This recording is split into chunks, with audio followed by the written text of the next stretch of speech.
der Atombombe gelangt sind. Deshalb sind wir zu so einer Technologie angekommen. Aber wir können den verkehrten Weg gehen und die Energie nicht aus der Kernspaltung gewinnen,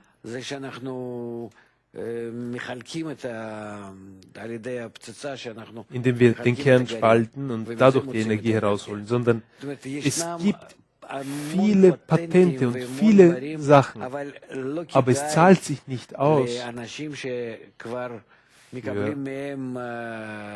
Es zahlt sich für jene Menschen, die bereits die gute Gewinne daraus machen, zahlt es sich nicht aus, diese Patente zu realisieren. Es zahlt sich für sie nicht aus,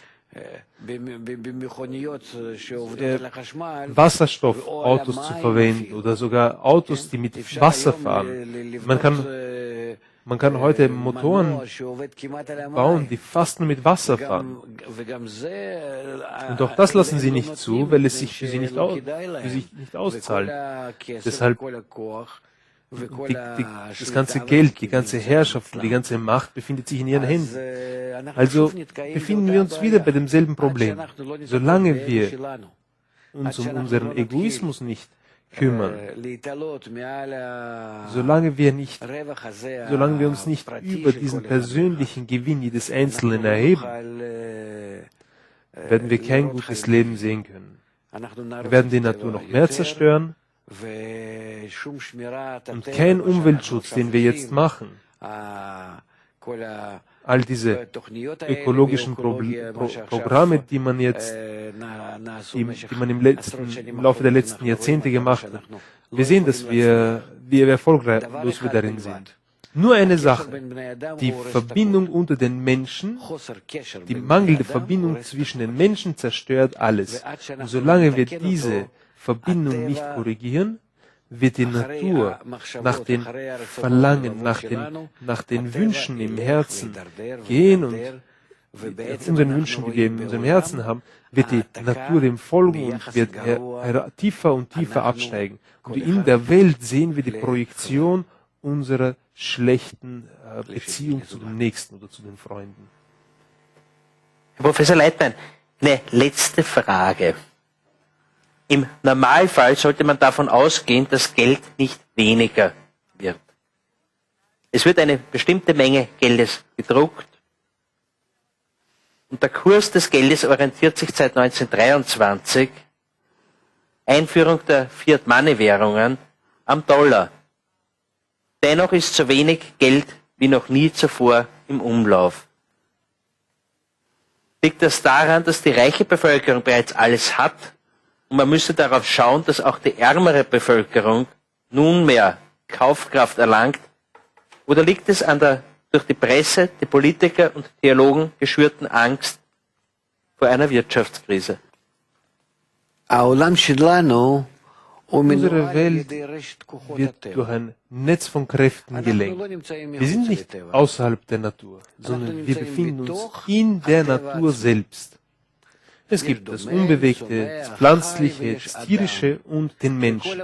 Und sämtliche Systeme, die wir gebildet haben, sind Systeme, die wir aus unserer Natur heraus gebildet haben. Und was daraus folgt, ist, dass diese Systeme, die auf den Stufen des Unbewegten, Pflanzlichen, des Tierischen und des Sprechenden sind, sie müssen alle miteinander eins sein, so wie die gesamte Natur ist. Wenn wir diese 4 Stufen nicht miteinander verbinden, global machen und integrieren, so werden wir dennoch keinen Nutzen daraus sehen. Ich möchte Folgendes sagen. In unserem Leben wirken noch viele Gesetze, viele andere Gesetze und viele andere Kräfte, die wir nicht kennen. Wir kennen sie nicht. Und wir sehen, in welcher realer Form auch immer wir diese Sachen haben wollen, die Wirtschaft, die wir, so real das auch sein soll, dieses Wirtschaftssystem, das wir gebildet haben, Sie und ich und der andere, wir haben dieses System der Verbindung gemacht, aber es funktioniert plötzlich nicht. Warum funktioniert es nicht? Wir möchten zusammen in einer, wir sollten in einer, uns miteinander versammeln und prüfen, warum dieses System nicht funktioniert. Also bilden wir ein neues System, welches funktioniert. Wir sehen, dass wir nicht mal in der Lage sind, künstliche Systeme zu bilden. Es geht nicht nur darum, dass ich ein Natursystem nicht nutzen kann, wenn ich es nicht kenne, zum Beispiel das Newtonsche Gesetz, sondern hier haben wir diese Systeme gebildet, die wirtschaftlichen Systeme, und wir sehen, sie funktionieren nicht. Das heißt, auch in diesen Systemen wirken Gesetze der Natur und nicht unsere. Und deshalb funktioniert das nicht. Wir können in diese Systeme, die wir gebildet haben, noch Milliarden Dollar hineinstopfen. Genauso wie Obama jetzt noch eine Billion Dollar hineingesteckt hat. Und Putin hat eine halbe Billion Dollar hineingesteckt, um die Wirtschaft zu beleben. Aber wohin verschwinden diese Gelder? Wohin sind sie verschwunden? Es ist quasi so, als haben sie keinen Nutzen gebracht. Quasi so, als hätte er das Geld verbrannt. Wir sehen, dass diese Systeme nicht funktionieren. Die Systeme, die wir gebildet haben. Menschen. Das heißt, hier wirkt ein anderes System. Ein System, das wir nicht kennen. Das System der Natur. Und wir müssen es kennenlernen. Und dann werden wir sehen, wie sehr auch dieses System des Geldes, dass das kein Geldsystem ist. Das ist ein System der Verbindung unter uns. Wie sehr ich gebe und wie sehr Sie geben und wie sehr ich bekomme und Sie bekommen. Das ist das System des Geldes. Das Geld ist doch nur ein Äquivalent dessen, was jemand gibt und bekommt. Wenn wir untereinander so eine normale Beziehung schaffen, werden wir sehen, wohin das Geld hingeht und wo das Geld verschwindet. Dann wird das Geld auch nicht verschwinden. Und so sehen wir, dass quasi das ganze Geld verschwindet und sich auflöst. Sie könnten jetzt eine Maschine hier einschalten, die noch mehr Geldscheine druckt. Aber Sie werden sehen, Sie werden sich fragen, wohin verschwindet dieses Geld? Das ist so paradox, dass die Systeme, die wir in dieser Welt gebildet haben, wir als Menschen, in der Natur gibt es kein Wirtschaftssystem. Und wir sehen, dass dieses System, das wir gebildet haben, nicht funktioniert. Deshalb hoffe ich sehr, dass indem die Menschen spüren, indem sie fühlen, dass all diese Regierungsleute, die sich jetzt in diesen G20 treffen, wenn sie sich treffen, hoffe ich sehr, dass sie verstehen werden, dass es hier etwas gibt, was man erforschen muss. Jenseits der Wirtschaft, was abhängig ist von der Beziehung zwischen den Menschen.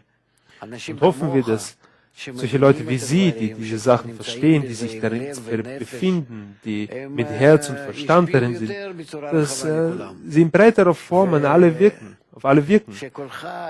und dass man Ihre Stimme hören möge. Herr Professor Leitner, eine Frage. Das einzige System, das ich momentan sehe, das wirklich nicht funktioniert, ist der Mensch selbst. Er hat nämlich die Eigenschaft, dass er, wenn er viel hat, noch mehr haben möchte. Und wenn er nichts hat, noch weniger erhält. Es gibt einen alten, weisen Spruch, der konkret heißt, ich kann nur einem Herrn dienen, Gott oder dem Mammon, sprich dem Gelde. Ist nicht in Wahrheit dieses eine Grundlage der Problematik?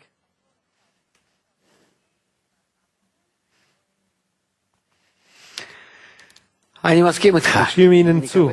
Hoffen wir, dass wir uns von der Stufe des Geldes erheben können zur Stufe des Schöpfers, dass wir uns dort verbinden, wie ein Mensch mit einem Herzen und dann zu einem glücklichen Leben gelangen können.